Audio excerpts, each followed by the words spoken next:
Filosofía de la Historia, por Johann Gottfried Herder. 26. Sección tercera. Apéndices. Historia de la humanidad. Nuestros tiempos abrirían pronto muchos ojos. Nos llevarán bastante pronto a buscar por lo menos fuentes ideales para la sed en el desierto. Aprendemos a valorar tiempos que ahora despreciamos. Surgirá el sentimiento de una humanidad y una felicidad universal. La historia llena de ruinas nos abrirá la perspectiva de una existencia superior a la humanidad en el mundo y nos mostrará un plan allí donde siempre solo veíamos confusión. Todo volverá a su verdadero lugar. Historia de la humanidad en el sentido más noble, tú serás. Mientras tanto, dejad que el gran maestro y legislador de los reyes conduzca y seduzca. En su tan bello ejemplo de medirlo todo con 2 o 3 palabras, de remontar todo a 2 o 3 formas generales, es fácil reconocer la estrechez de su medida y su tiempo. Qué agradable es seguirlo en el espíritu de las leyes a través de todos los tiempos y todos los pueblos, menos del suyo propio. También eso es destino. A menudo se tiene durante mucho tiempo el ovillo en la mano, se está contento de poder tironear de un hilo suelto para enmarañarlo más. Feliz la mano que tiene la voluntad de desenredar suave y lentamente la maraña del hilo. Qué lejos y qué parejo va el hilo. Historia del mundo. A ella aspiran hasta los más pequeños y los más grandes reinos y nidos de pájaros. Todos los acontecimientos de nuestros tiempos se desarrollan a gran altura y tienden más lejos aún. Creo que estas dos tendencias implican la compensación a nuestra acción individual, que por supuesto es menos vigorosa y menos entusiasta. Por lo tanto, estímulo y fuerza. Tú, Sócrates de nuestro tiempo, ya no puedes actuar como Sócrates, pues a ti te falta el escenario reducido, estrecho, concentrado, la sencillez de los tiempos, de las costumbres y del carácter nacional, el carácter limitado de tu esfera. Eres ciudadano del mundo y no ya ciudadano de Atenas, por lo tanto te falta el concepto de lo que debes hacer en Atenas. La seguridad de acción, la sensación de contento por lo que has cumplido, tu pesadilla. Pero ve, si obras como Sócrates, oponiéndote humildemente a los prejuicios y sinceramente, filantrópicamente, con abnegación difundes tanto cuanto puedas la verdad y la virtud, quizás el radio de tu esfera de acción compense esa indeterminación, esos desaciertos de tu empresa. Te leerán cientos sin comprenderte. Serán cientos los que bostezarán, cientos los que te despreciarán, cientos los que te blasfemarán, cientos los que preferirán las cadenas fatídicas del hábito y seguirán siendo lo que son. Pero recuerda que quizá aún queden 100 más entre los cuales prosperarás, y mucho tiempo después de tu muerte existirá una posteridad que te leerá y aplicará mejor tu enseñanza. El mundo y la posteridad es tu Atenas. Habla. Mundo y posteridad. Sócrates eterno, activo, y no solo el muerto busto coronado con hojas de álamo que llamamos inmortalidad. Él habló clara, vivamente en un ambiente reducido y su palabra halló su lugar propicio. Jenofonte y Platón lo ensalzaron en sus dichos memorables y diálogos. No eran más que manuscritos, para fortuna nuestra, mejores que otros 100 que se escaparon a la corriente arrolladora del tiempo. Lo que tú escribes tendría que valer, palabra por palabra, para el mundo y la eternidad, porque tú escribes, por lo menos según los materiales y las posibilidades, para el mundo y la eternidad. ¿A manos de quién puede llegar tu escrito? Tendría que hablar en el círculo de hombres y jueces dignísimos, enseñar la virtud con una luz y una claridad con que Sócrates en su época aún no podía hacerlo, incitar a la filantropía, que si pudiera ser, positivamente sería más que el patriotismo y el civismo. Llevar la felicidad también a condiciones y estados que difícilmente podrían ser comparados con los de los 30 salvadores de la patria, que también tuvieron sus estatuas. Sócrates de la humanidad. Maestro de la naturaleza. ¿Cuánto más puedes ser tú que Aristóteles y Plinio? ¿Cuánto más iluminados están para ti los milagros y las obras? ¿Cuántos recursos que ellos no poseían hay para iluminarlos a la vista de otros? ¿A qué altura te encuentras tú? Recuerda a Newton. ¿Cuánto ha influido Newton solo para la totalidad del espíritu humano? ¿Cuánto influyó, modificó y prosperó? ¿A qué altura elevó a toda su generación? Tú estás a esa misma altura. En vez de reducir la gran creación de Dios a la dimensión de una pequeña construcción surgida de tu cabeza, de cosmogonía, génesis animal, geometría, etc., solo aspiras a seguir la corriente de la fuerza divina, a sentirla y tratas de hacerla sentir profunda y fielmente en todas sus formas, figuras y productos para servirle al Creador y no a ti. Heraldo de la gloria a través de todos los reinos de los seres. Esta altura del tiempo te permite emprender el vuelo a cielo, descubrir, hablar con la plenitud y nobleza y sabiduría, regocijar con el inocente concepto de Dios omnipotente y bondadoso a los corazones humanos que no podían ser regocijados con otra agua. Todo eso lo haces para el mundo y la posteridad. Por supuesto, entre todos los investigadores y descubridores no eres más que uno, un hombre pequeño. Pero para el mundo y la posteridad, qué alto, qué magnífico. Tanto como no podían serlo Plinio ni Aristóteles. Ángel de Dios en tu tiempo. ¿Cuántos centenares de remedios más que Hipócrates y Macaón tienen ahora el médico y el psicólogo? Comparados con ellos, por cierto, son hijos de Júpiter, Dios. ¿Y hasta dónde llegarían si lo fueran con todo el sentimiento de esas épocas más humanas?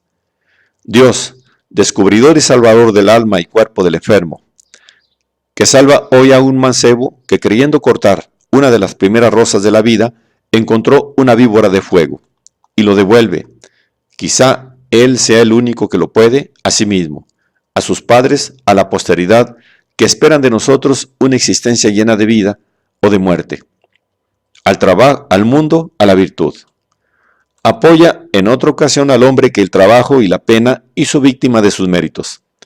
Le da la recompensa más dulce de la que ahora puede disfrutar quizá como única compensación para su vida una vejez apacible. Lo salva, quizá el único refugio contra los 1000 accidentes de la humanidad que van a acompañar la última mirada de sus ojos. Lo salva aunque sea por unos pocos años de la tumba. Ser lo bueno de estos años. Ser el consuelo, lo sereno que irradia este resucitado.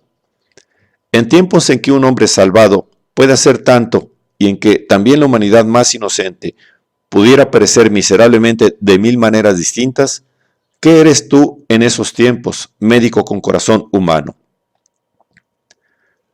¿Por qué he de repasar una por una todas las condiciones sociales y todas las clases de la justicia, de la religión, de las ciencias, de las artes por aislado? Cuanto más elevada es cada una de su especie, cuanto mayor su influjo, tanto mejor.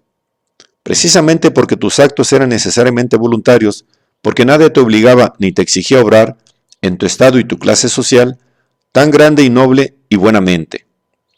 Precisamente porque nada te despertaba y más bien todo conspiraba a hacer de ti un servidor meramente mecánico de tu arte y adormecer todo sentimiento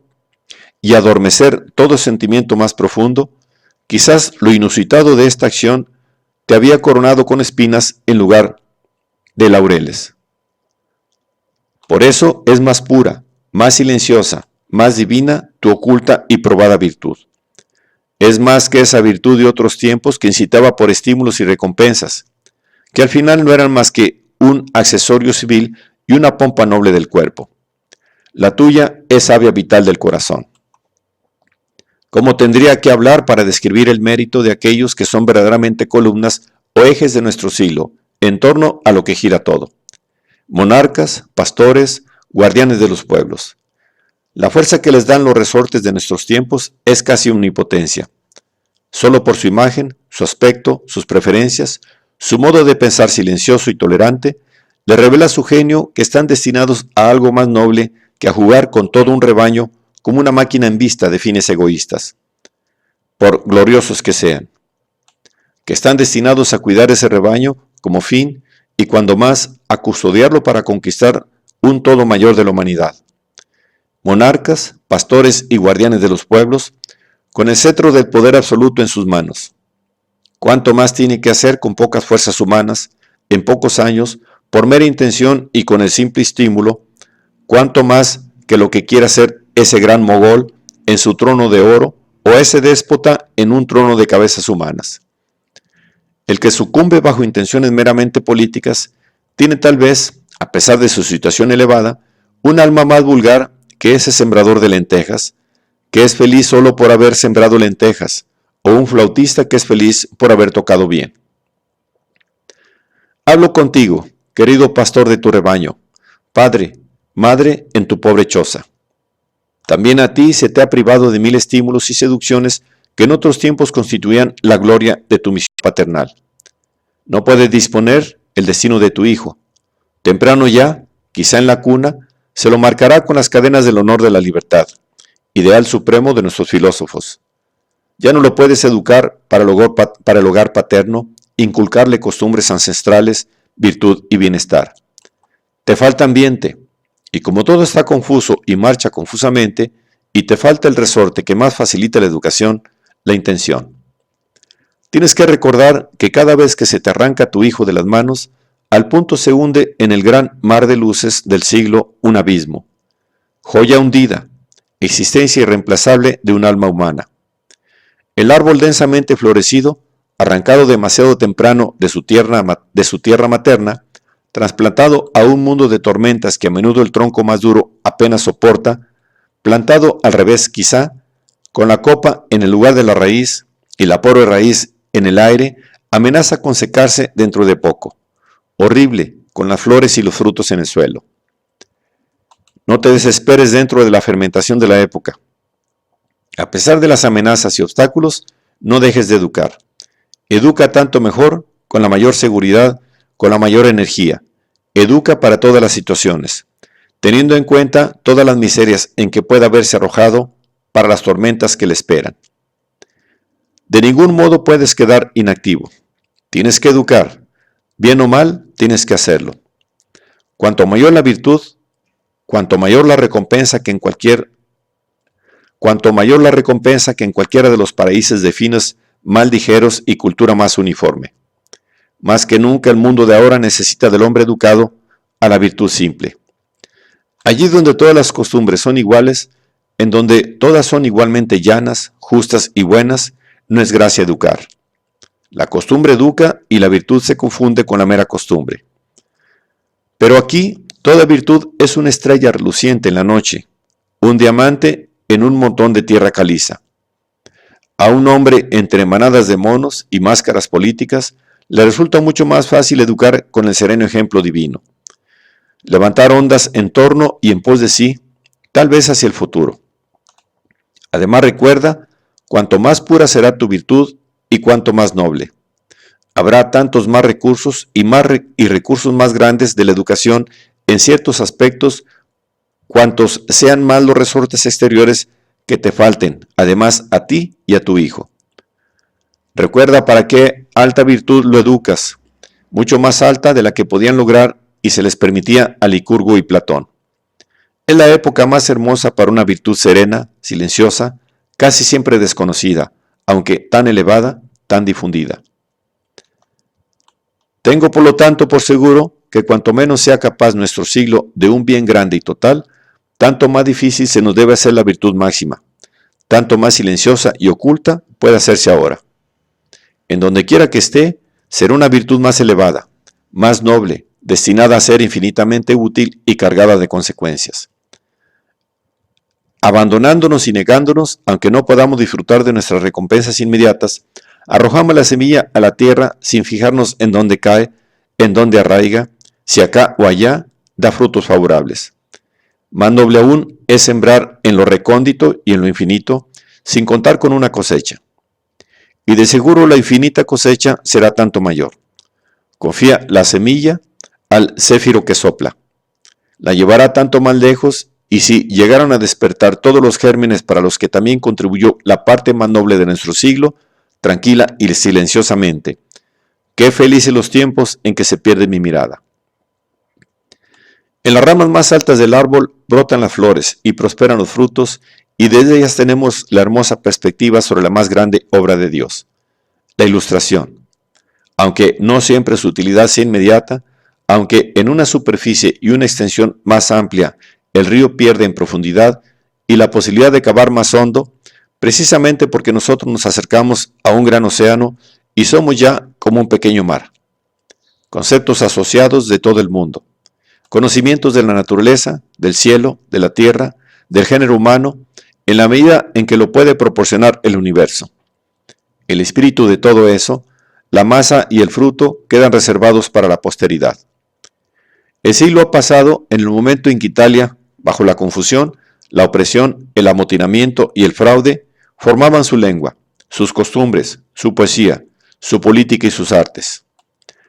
Lo que llegó a un desarrollo completo sobrevivió a su siglo, siguió obrando y se hizo la primera forma de Europa. Pasaron en parte las miserias y lamentaciones bajo las cuales suspiraba el siglo del gran rey de Francia. Se olvidaron los fines para los cuales éste lo quería y lo necesitaba todo, o todavía existen como títeres ociosos de la vanidad y del sarcasmo. Todos los mares de bronce que él mismo llevaba y las paredes siempre tapizadas con su retrato están a la merced del pensamiento de todos, incluso de los que no quieren pensar lo que quería Luis XIV. Pero el espíritu de las artes que se practicó en ella se mantuvo. Las investigaciones sobre los viajes en busca de hierbas, monedas, piedras preciosas y de nivelación y de mensuras se conservan aun cuando hayan decaído todas las circunstancias, los sufrimientos, las intenciones que los acompañaron. El porvenir nos quita nuestra envoltura y se apodera de la pulpa. El gajo pequeño no se resiente, pero de él penden los frutos agradables. Pero si alguna vez toda esa luz que arrojamos al mundo y con lo que ahora cegamos tantos ojos y causamos tantas miserias y oscurecemos tanto, se transformara en todas partes en moderada luz y calor vital, si la masa de conocimientos muertos pero claros se transformase en un osario con los huesos de todo lo que existe sobre, alrededor y debajo de nosotros, ¿para qué? ¿De dónde? Si se la vivificara, se la fecundara, ¿qué mundo nuevo se formaría? ¿Qué felicidad sería disfrutar de ese mundo la obra de sus manos? Todo, hasta los inventos, las alegrías, las penas, el destino y el azar, tiende a elevarnos por encima de ese tosco materialismo de épocas pasadas, a desacostumbrarnos y a llevarnos a una abstracción superior en el pensar, querer, vivir y obrar. Lo que no siempre nos resulta aceptable y a menudo fastidioso. La materialidad de Oriente, luego la materialidad más refinada de Grecia y la fuerza de Roma desaparecieron. Qué consuelo miserable son los consoladores pesados y abstractos y las sentencias actuales en que a menudo tenemos que buscar nuestros motivos de acción, resortes y felicidades. También al niño le cuesta mucho desacostumbrarse de un último resto de placer material. Pero ved la época superior que asoma. Ningún necio puede negarlo. Si los finos motivos, la superior virtud divina, el placer más abstracto de gustar las felicidades terrenas son posibles para la naturaleza humana, su efecto es en extremo dignificador y edificante. También puede ocurrir que muchos se vayan a pique en este escollo. Es posible o es seguro que son mucho menos los hombres que poseen esa virtud feneloniana que ostentaron espartanos, romanos y caballeros, flor material del espíritu de su mundo y de su tiempo. Los anchos caminos reales se van reduciendo y formando senderos y pendientes cada vez más estrechos en los que pocos son capaces de andar, pero son alturas que tienden a la cumbre. Cuando en el camino tortuoso de la providencia, una vez vencidos los obstáculos, una criatura revive rejuvenecida en una nueva primavera, ¡qué situación! Cuando se llega a una humanidad menos material, más homogénea, cuando todo a su alrededor sea mundo, lleno de fuerza vital y principio hacia el que nosotros tendemos penosamente, ¡qué creación! ¿Y quién negaría la probabilidad y la posibilidad de esto? El refinamiento y el progreso purificador de los conceptos de virtud desde las épocas más materiales de la infancia, a través de toda la historia, es evidente. La difusión y el vasto progreso son evidentes. ¿Y todo eso no tendría alguna finalidad, alguna intención? Se sabe que los conceptos de libertad humana, sociabilidad, igualdad y felicidad absoluta se van aclarando y difundiendo. Para nosotros no es de muy buenos resultados inmediatos, pues a primera vista, al principio el mal sobrepuja al bien. Pero la sociabilidad y el trato fácil entre los dos sexos. ¿Acaso no ha rebajado el honor, el decoro y la conducta de ambas partes? ¿No ha hecho volar, por una situación, dinero y cortesía todas las cerraduras del gran mundo? Lo más preciado del sexo masculino y lo más noble del femenino, en el amor conyugal, maternal y la educación, han sufrido mucho. El daño se ha propagado. Abismo de males irreparables, por cuanto hasta las fuentes del mejoramiento y la curación, la juventud, el vigor vital y mejor educación están cegadas. Las ramas más delgadas y flexibles tienen que secarse en medio del rayo del sol en su propia savia vital, prematura e inválida. Pérdida irreparable, irremediable quizás para toda política, nunca bien lamentada para la filantropía. Pero para la mano de la providencia sigue siendo instrumento. Mientras 100 pobres criaturas desfallecen, se consumen y perecen con el paladar reseco en la primera fuente de vida, de sociabilidad y alegría, esa misma fuente que los defraudó tan desdichadamente purifica. Mira cómo en los años futuros buscan, quizá de un modo exagerado, otros frutos de regocijo. Se idealizan otros mundos nuevos y mejores, el mundo con su desdicha. Aspacias decrépitas forman a los Sócrates, San Ignacio a sus jesuitas, los epaminondas de toda época libran batallas en Leuctra. Héroes, filósofos, sabios y sacerdotes tienden a la virtud tan espiritual, a aspiraciones y méritos tan superiores. ¿Cuántos hay que lo son por ese motivo? El que quiera calcular y pesar a favor del mundo, que lo haga. Por lo general, tiene ante sí una gran suma cuyo sentido general no da lugar a dudas. También el curso de la providencia llega a su destino pasando por millones de cadáveres. Libertad, vida social e igualdad, tal como brotan ahora en todas partes, han causado y seguirán causando mucho daño por los miles de abusos. Anabaptistas y exaltados asolaron a Alemania en época de Lutero. Actualmente, con la confusión general de clases, con el ascenso de los inferiores al lugar de superiores orgullosos, agotados e inútiles, para llegar a ser dentro de poco peores que ellos, se socavan cada vez más los cimientos más fuertes y más necesarios de la humanidad. Penetra profundamente la masa de corrompida savia vital. Por mucho que un tutor de este gran cuerpo apruebe, elogie o fomente un momentáneo aumento de apetito o un incremento aparente de fuerzas, o que se oponga terminantemente, jamás suprimirá la causa del refinamiento progresivo y del adelanto que lleva a la reflexión, la opulencia, la libertad y la arrogancia. No es posible explicar por medio de una breve comparación el proceso de decadencia desde hace un siglo del verdadero prestigio voluntario de los superiores, los padres y las más altas jerarquías en el mundo. Los nuestros, grandes y pequeños, contribuyen de 10 maneras a mantener esta situación.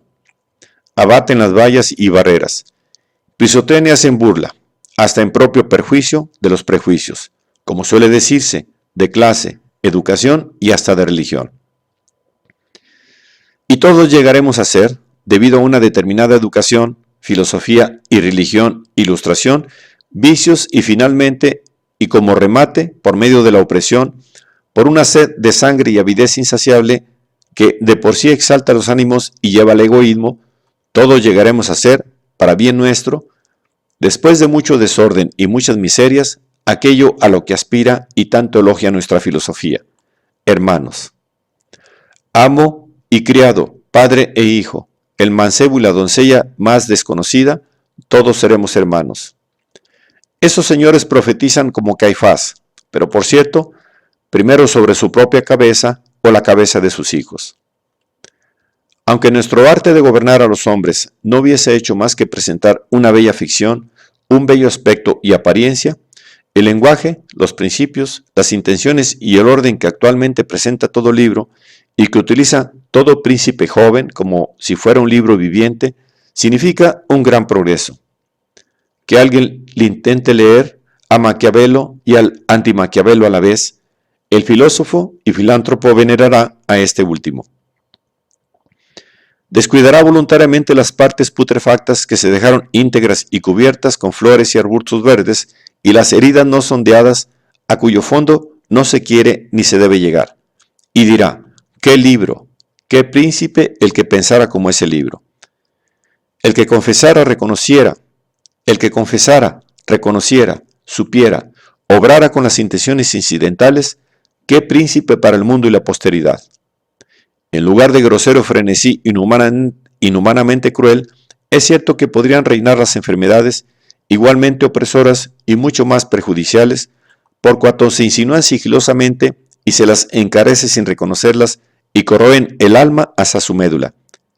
El disfraz universal de la filosofía y la filantropía puede disimular opresiones, atentados contra la auténtica libertad de la persona humana, contra la libertad nacional y civil y popular, tal como César Borgia lo deseaba. Y todo eso de acuerdo a los principios aceptados del siglo, con pretensiones de virtud, sabiduría, filantropía y previsión popular. Como esto puede ocurrir, y casi tiene que ocurrir, así, no quiero ensalzar esas ficciones, como si fueran obras. Sin duda tampoco Maquiavelo habría escrito en nuestro siglo como escribió, ni César Borgia habría podido actuar en condiciones que no fueran las de su época. En el fondo, con todo eso no se cambiaría más que el disfraz. Pero nada más que cambiar ese traje ya es un alivio. En nuestro siglo, todo el que escribiera como Maquiavelo sería lapidado, aunque retiro mi palabra. El que, refiriéndose a la virtud, escribe peor que Maquiavelo no es lapidado. Escribe filosóficamente, ingeniosamente, en francés y por supuesto sin religión, es decir, como uno de los nuestros, y termina retractando sus escritos. La excesiva libertad del pensamiento, con tal que se respeten determinadas conveniencias exigidas por el decoro, el verdadero decoro puede quedarse tanto más lejos. También este nocivo árbol frondoso puede dar frutos buenos. ¿No creéis que todos esos aciertos y desatinos que ahora se pronuncian tan descaradamente contra la religión alguna vez tendrán efectos excelentes? Por deducción de comentarios, justificaciones y demostraciones de la religión, que muchas veces no demuestran nada, no recuerdo qué grande hombre vaticinó un próximo siglo de superstición porque el nuestro se agotaba en un descreimiento tan necio. Pero cualquiera que fuera el curso de las cosas, sería grave si la superstición solo alternara con el descreimiento y este triste círculo eterno no llegara más lejos. La religión, la razón y la virtud infaliblemente tienen que triunfar alguna vez de los ataques más violentos de los adversarios. El ingenio, la filosofía, la libertad de pensar de seguro han sido inconsciente e involuntariamente peldaño para este nuevo trono. Alguna vez se disipará bruscamente la nube y cuando se lo vea brillará en plena gloria el sol reluciente del mundo. Vemos que también el alcance y la universalidad que caracteriza todo esto podría llegar a ser un apoyo desconocido.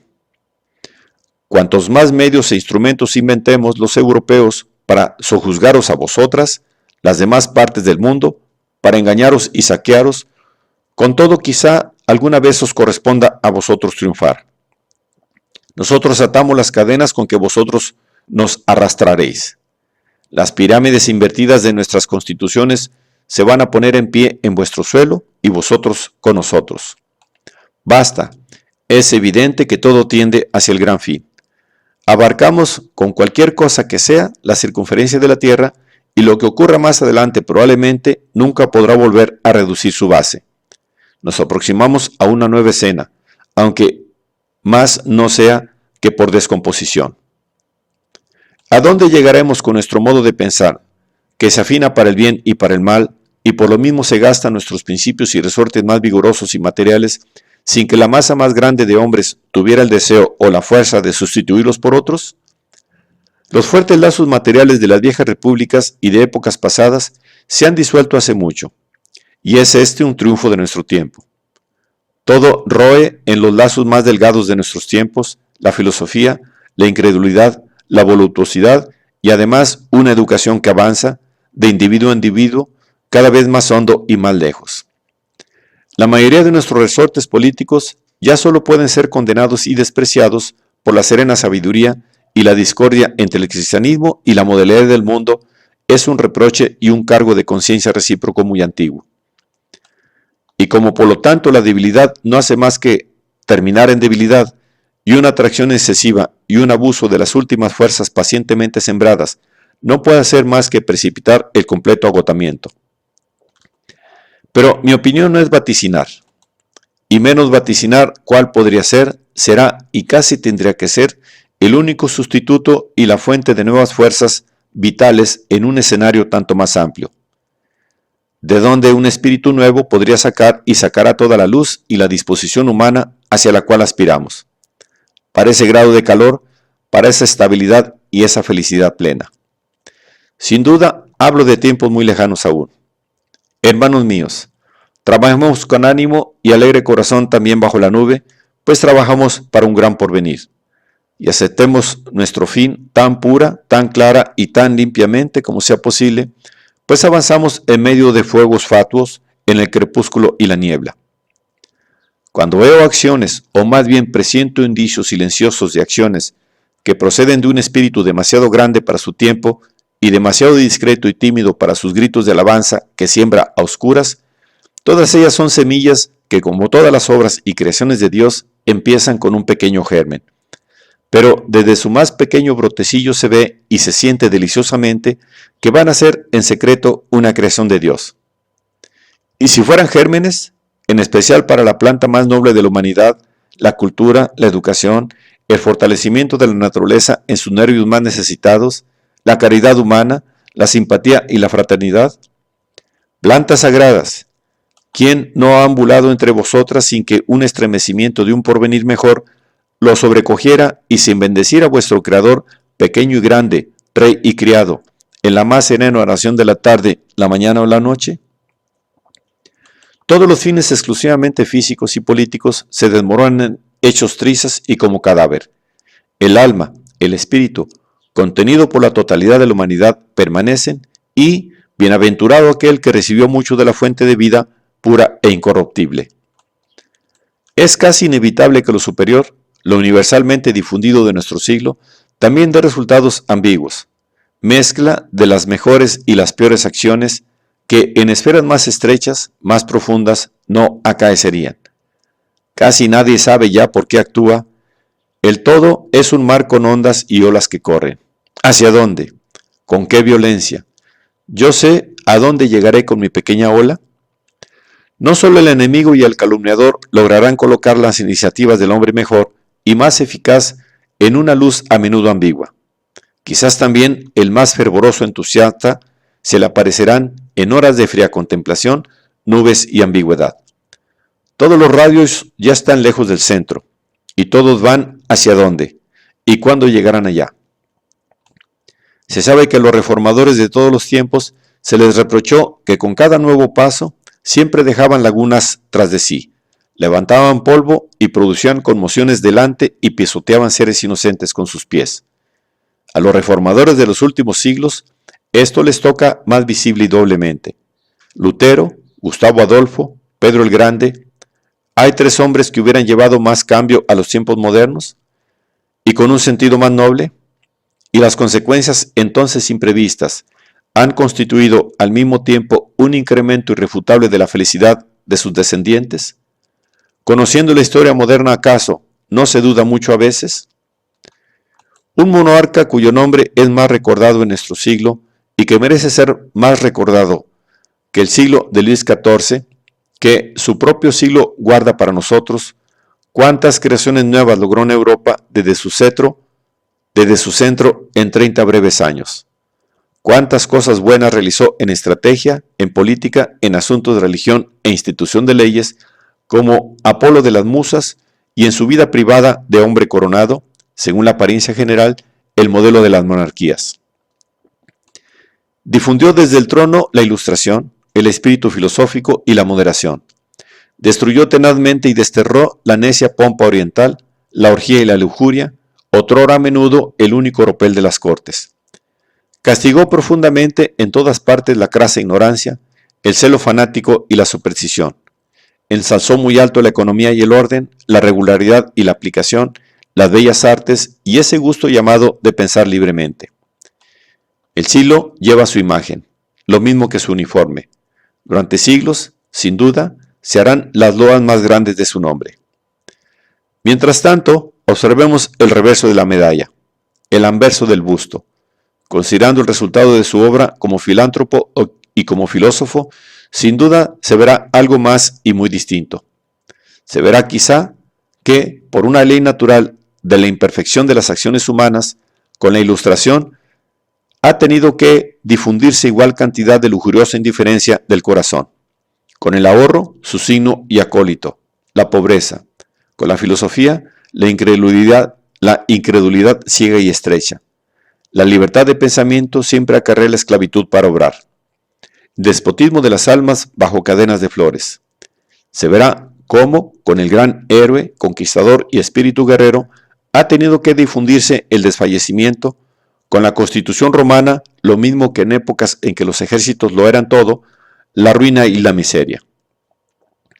Se verá la consecuencia sobre su época de la filantropía, la justicia, la moderación, la religión, el bienestar de los súbditos, tratado todo hasta cierto punto como medios para lograr un fin, en naciones de estructura y orden totalmente distintos en el mundo y la posteridad. La balanza se inclinará. ¿Para qué lado? ¿Cuál de los platillos subirá? No lo sé.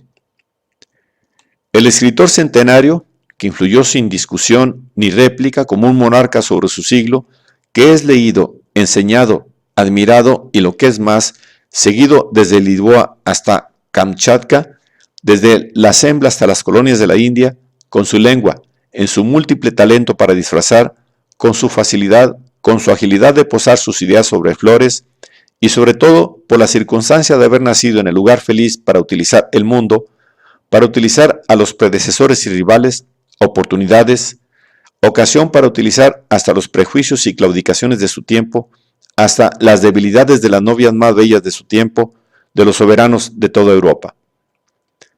¿Qué no ha hecho sin duda este gran escritor a favor del siglo?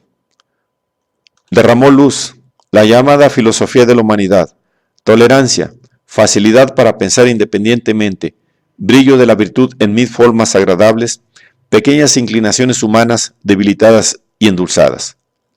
Como escritor, sin duda, está a la altura máxima del siglo, pero al mismo tiempo, qué vil frivolidad, debilidad, inseguridad y frialdad. Qué superficialidad, falta de plan, escepticismo en la virtud, la suerte y el mérito. Cuánto se ha anulado por la risa irónica, en parte sin haber querido anularlo. Cuántos lazos suaves, agradables y necesarios disueltos, con traviesa mano, sin nada que lo reemplace para nosotros, que no residimos todos en el Château de Ferney. ¿Y con qué medios y recursos logró él mismo lo mejor, cuando por toda filosofía y diletantismo nos legue un modo de pensar sin moral y sin un firme sentimiento humano? Se conocen las intrigas a favor y contra él. Se sabe cuán distinta es la prédica de Rousseau. Quizás sea conveniente que ambos prediquen muy lejos uno del otro, anulándose recíprocamente en muchas cosas. A veces ese es el final de las empresas humanas. Las líneas se anulan, pero su último punto sigue manteniéndose. No es posible medir con la regla común de toda alma mediocre lo que piensa y siente ningún gran espíritu llevado por el destino a producir cambios. Existen decepciones de índole superior y la mayoría de los casos notables en el mundo ocurre por estas excepciones. Las líneas rectas siempre seguirán derechas. De inmediato dejarían todo en su lugar si la divinidad no arrojara también hombres extraordinarios, cometas, a las esferas de la tranquila órbita solar. Si no los dejara caer y en el caso más extremo, no dejara que se levantaran de nuevo allí donde ya no lo permitiese ninguna mirada terrena.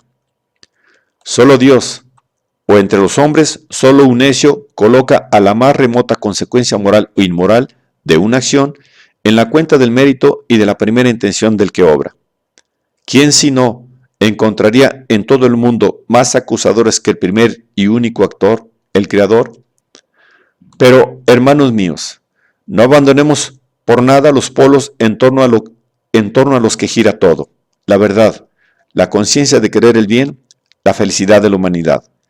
Dejad que desde la alta mar en que nos mantenemos ahora, entre fuegos fatuos y brumas, que quizá es peor que la noche cerrada, dejad que miremos empeñosos hacia esas estrellas, las metas de toda orientación, seguridad y tranquilidad para dirigir luego con lealtad y ahínco nuestro curso.